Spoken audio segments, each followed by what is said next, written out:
This is your star? This is who the media claims is elevating the WNBA?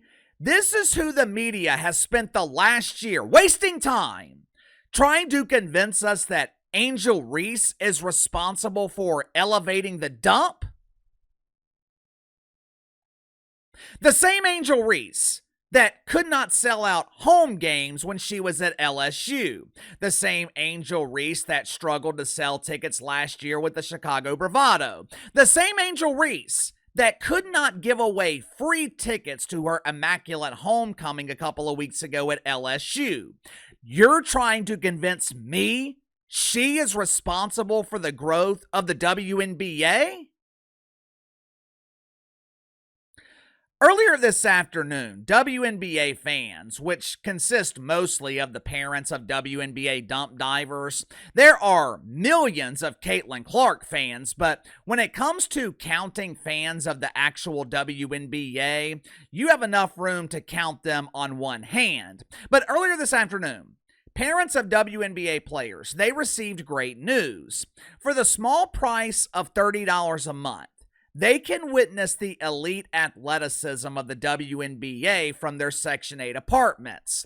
ESPN announced that their new streaming service, it's going to be priced at $30 a month. Now, for parents of WNBA players, this means no more carpooling to away games, no more having to spend $50 for courtside seats. If Caitlin Clark is playing, forget about it. Those tickets are unaffordable. But now, parents of WNBA players can watch Caitlin Clark for the very first time for the small price of $30 a month. Of course, that's assuming their daughters can afford to give them that money, with minimum wage salaries in the WNBA paying for monthly access to ESPN. That might be a luxury they can't afford. I know who won't be paying $30 for access to WNBA games: fans of Angel Reese. For the better part of a year, the mainstream media has tried to convince us that Angel Reese is responsible for growing pretend basketball. Remember last month when Forbes claimed that Angel Reese was the most popular player in the dump? Angel Reese has millions of followers on social media. She has more followers than Paige Bueckers and Caitlin Clark combined. This is further proof that Angel Reese is a huge star. It's true. It's true. There are millions of lonely men following Angel Reese on social media. Millions of lonely men waiting with anticipation for her next provocative upload. Millions of lonely men zooming into the pictures trying to see something they haven't seen since they were breastfeeding. But like I tell you guys all the time, social media impressions do not equate to television ratings, and they damn sure don't translate to ticket sales. The media can continue framing this narrative that Angel Reese is driving the WNBA's growth, but once again, we have data that proves Angel Reese is not a draw. Make sure to like and subscribe. You can follow me on Twitter at KC_BTL84. So go ahead and get to the sponsor for today's video, my good friends over at Fluffer Noggin. Now, you're probably wondering, what the hell is a Fluffer Noggin? Fluffer Noggin is gourmet beef jerky made right here in America. You don't have to worry about consuming foreign cows that were raised by Mahmoud halfway across the world. These cows are homegrown. You know how most beef jerky is rigid and it feels like you're chewing into a flat tire? Fluffer Noggin beef jerky is soft, it's tender, and it comes in a variety of flavors. They just released their newest flavor, savory garlic butter, which is my personal favorite. I'm sure that's not surprising to you guys since you know how much Uncle KC likes his garlic. But if garlic isn't your thing, that's okay. That's okay. Fluffer Noggin is inclusive. They have flavors for everyone. If you're looking for sweet heat, you can go with pineapple serrano or mango habanero. If you're looking to sweat your ass off without having to exercise, you can go with Carolina Reaper. And if you're more of a traditionalist, you can stick with the original flavor, which literally melts in your mouth. So elevate your snack game today by clicking the link in the description below. Use my promo code BTL55. Get 5 bags of Fluffernoggin beef jerky for $55 today. Earlier this morning, Vivid Seats released a report titled the WNBA Loyalty Report. Initially, I thought they were organizing a support group for the family and friends who are loyal to the WNBA. I thought Vivid was supplying their contact information so they could reach out to each other and have watch parties or carpool together to road games to prevent further harm to the rapidly warming climate. That would have been a worthy cause, since Bernard Sanders just created a heat wave by flying a private jet across the country to fight some mythical oligarchy. But as it turns out, the WNBA happens to have something in common with Bernard. They don't care about the climate either. The Loyalty Report, it is not a support group. It's a report that details which dumps are creating the most fan engagement. There is no media speculation involved here with the Loyalty Report. There are no fantasies where Angel Reese is the biggest star in the league. This is a report based on ticket sales, ticket prices, and it comes directly from the organization that is selling the tickets.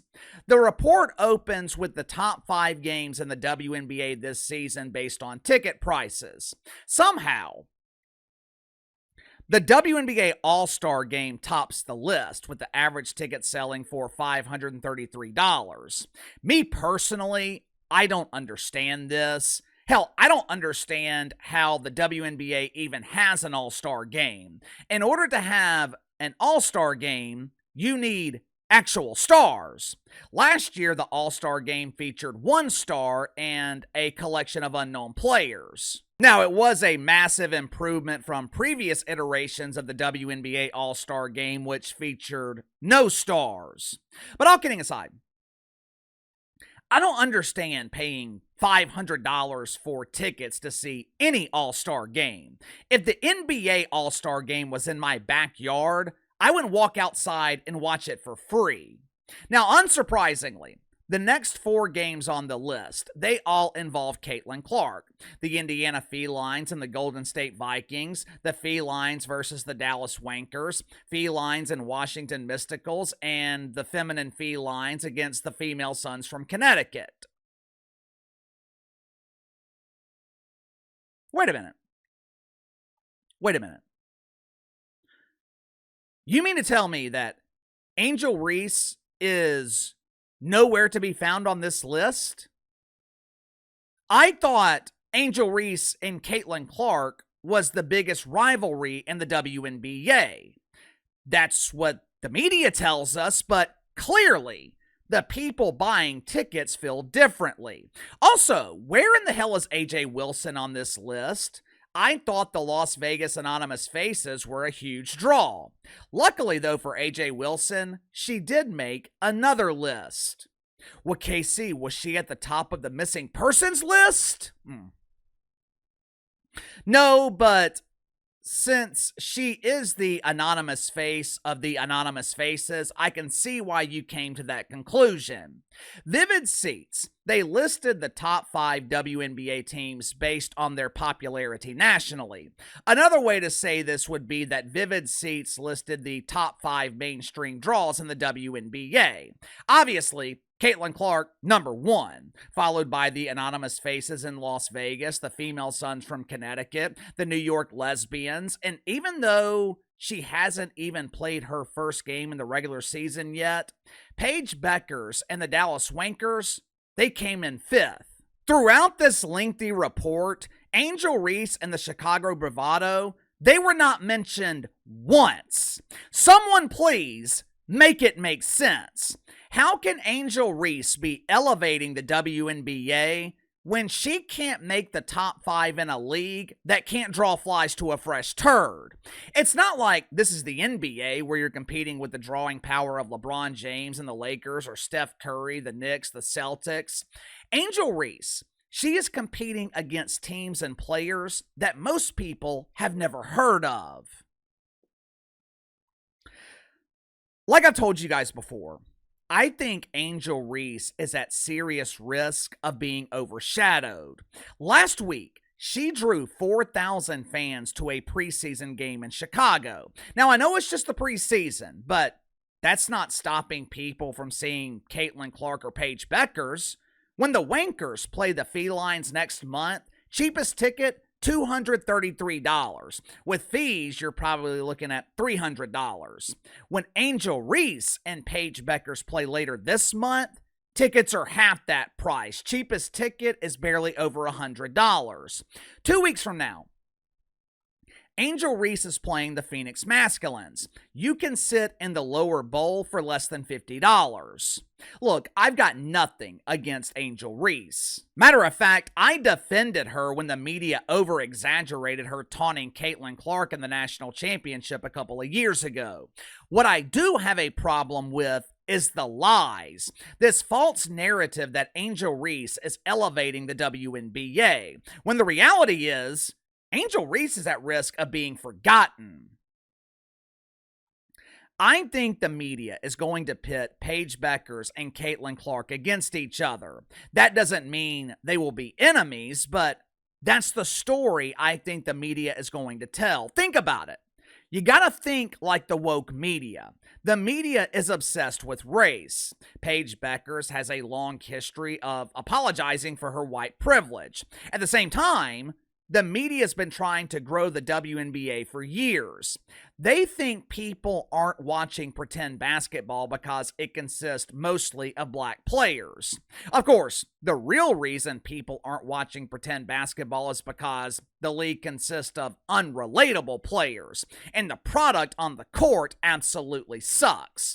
But I think the mainstream media is going to try to pit the two white girls against each other in an attempt to boost the mainstream profile of the WNBA. The question is, if that happens, where does that leave Angel Reese? Seems simple to me. It leaves Angel Reese overshadowed. Unless something drastically changes, I think Angel Reese is at serious risk of being overlooked. But you tell me, will Angel Reese be overshadowed this season? Will all the attention be given to Caitlin Clark and Paige Bueckers? Sound off in the comments below. I'll see you guys tomorrow.